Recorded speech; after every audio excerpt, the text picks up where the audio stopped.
going to be interesting this upcoming weekend. But some more interesting games coming up as well for the Hawks because they're going to go back into in-season tournament play both Friday and Sunday. But they stepped out of in-season tournament play on Wednesday to take on their nemesis, the Knicks. Now, the Hawks showed the physicality that we didn't see in that first game a couple weeks ago when essentially the Knicks blew them out 3 weeks ago. But where they did take a beating is where they've been taking a beating in most of the games they've lost and even some they've won, and that is on the glass. So, of course, we know the Hawks took a 116 to 114 loss, but kind of let's talk about our takeaways for that and things that can help them to get more prepared for the Sixers on Friday and the Pacers on Sunday. What was your top takeaway from the Wednesday night game? To be honest with you, T, it's kind of starting to get a little frustrating with me because just how they continue to start games slow. It's specifically on the defensive side of the court. And Quin Snyder even mentioned that as much as just like, why does this team continually start slow on the defensive side, right? Because, this is a game that's been billed as a rivalry. And I think that the Knicks now are starting to take that on as theirs. Like, this ain't no rivalry. It's more we're here. We're doing our thing. And I think that Julius Randle, for example, he's the guy that continuously bullies whoever is guarding him. It doesn't matter who's guarding him. He just bullies folks. And I'm just like, man, we had this issue when John Collins was playing at that 4th spot and trying to guard him. And then you saw Jalen Johnson on him. And in certain situations where they were switching out, you saw Bogdan Bogdanovic on him. I'm just like, and he was just doing step back threes on him. I'm just like, okay, like obviously you guys don't have an answer for this cat. So it's just like, so, and then, so now with that, being said, then your backcourt, Trae and DeJounte go 0 for 7 from 3 combined. And, you got Jalen Brunson and Emmanuel Quickly. Those guys outplayed your backcourt in the 4th quarter. And it's starting to be a little frustrating to you because we made a few changes, right? You made a couple of additions. You re-signed DeJounte and all that, but it's just too many things that continuously come up, and it seems like we're talking about the same thing in these types of losses.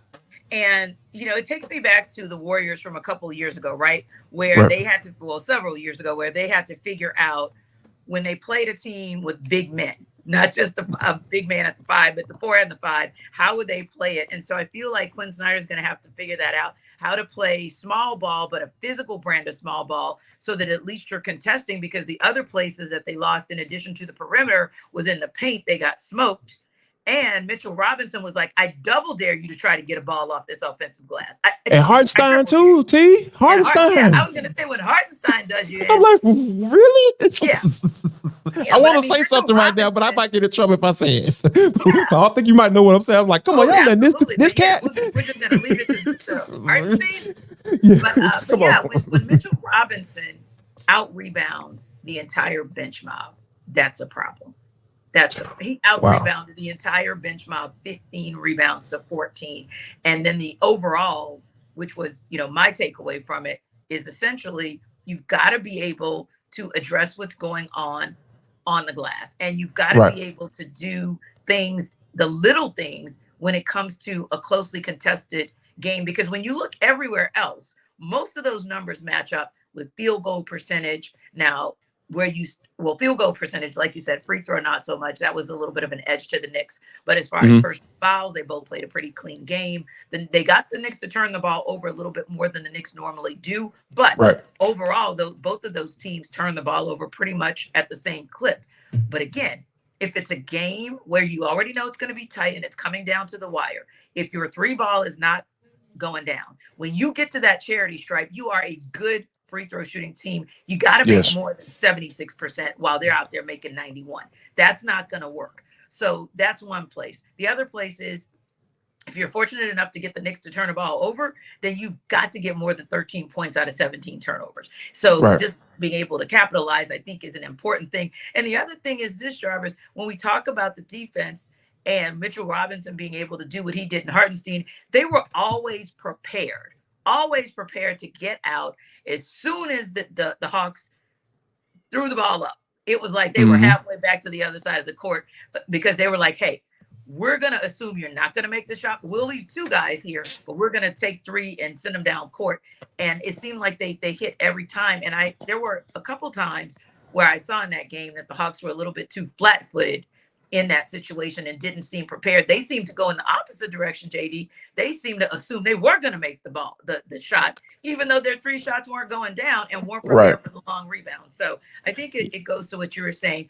The physicality definitely was there more than we've seen it. However, you got to find a way somehow to address the likes of Julius Randle. Yeah, and that goes with the low post play, right? Like your front court. Yes. And I want to bring this to you too. We didn't talk about this before the show, but this has kind of been on my heart, right? I like laying on the couch, you know what I'm saying? Talking, you kind of help me out with my whole psyche when it comes to Atlanta sports, right? Right. So I think, like Clint Capella, he was awful last night, T. Yeah. He was awful. He was so bad. Just from rotations and help defense, all just rebound. Like he just it wasn't there last night. Now, granted,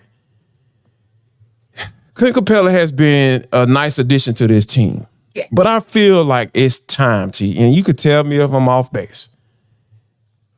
It might be time to consider this cat coming off the bench because you got a guy in Onyeka Okongwu who you just paid, right? Yes. Like, I need to see him play more minutes. Yeah.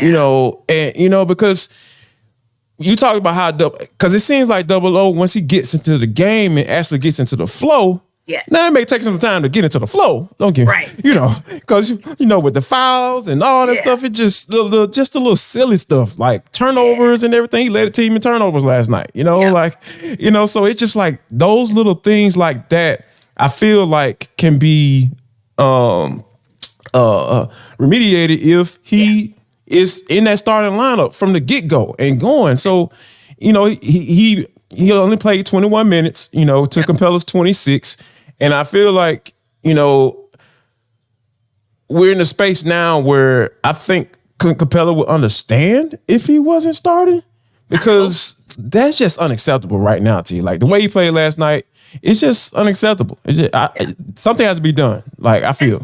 I think that's a great point because at some point, everybody has to know, other than maybe Trae Young and maybe DeJounte Murray, that you're competing for your job.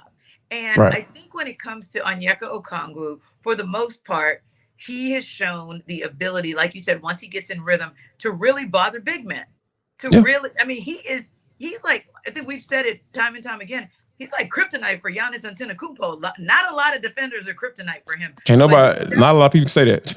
Yeah, but he's over the years has been able to keep him in check. And I always use him as the main example, but there are others. He just needs, like we said, to refine his game. I know he's been working really, really hard on things like his mid-range jumper, but I almost want to say, hey, Double O, put the offensive work on pause. We got Sadiq Bey.